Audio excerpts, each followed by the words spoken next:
আসসালামু আলাইকুম। বাংলাদেশের রাজনীতি ও জাতীয় আলোচনার কেন্দ্র দলের ভারপ্রাপ্ত চেয়ারম্যান তারেক রহমানের স্ত্রী ডাক্তার জুবাইদা রহমান। গতকাল 10:30টার দিকে হজরত শাহজালাল আন্তর্জাতিক বিমানবন্দরে তার ফ্লাইট অবতরণ করে। বিমানবন্দরে দলের নেতাকর্মীরা থাকলেও নিরাপত্তাজনিত কারণে কোনো আনুষ্ঠানিক সমাবেশ আয়োজন করা হয়নি। তিনি বিমানবন্দর থেকে সরাসরি এভার কেয়ার হাসপাতালে যান, যেখানে চিকিৎসাধীন আছেন সাবেক প্রধানমন্ত্রী বেগম খালেদা জিয়া।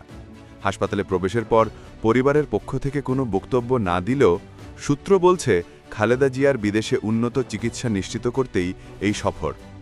চিকিৎসক দলের সঙ্গে বৈঠকে অংশ নেওয়ার পাশাপাশি চিকিৎসা নথি হালনাগাদ করা এবং বিদেশ যাত্রার প্রস্তুতি নিয়েই তার ব্যস্ত সময় কাটছে। এর আগে লন্ডন থেকেই সমস্ত চিকিৎসা প্রস্তুতি পরিচালনা করছিলেন জুবাইদা রহমান। এবার নিজে উপস্থিত হয়ে তিনি পুরো প্রক্রিয়াটি দ্রুত এগিয়ে নিতে আগ্রহী, জানিয়েছে পরিবারের ঘনিষ্ঠ সূত্র। ডাক্তার জুবাইদা রহমানের দেশে ফেরা এখন রাজনৈতিক অঙ্গনেও আলোচনার কেন্দ্রবিন্দু। খালেদা জিয়ার বিদেশ যাত্রার আনুষ্ঠানিক সিদ্ধান্ত ও সময়সূচি কবে ঘোষণা হবে তা এখন সবার নজরেই।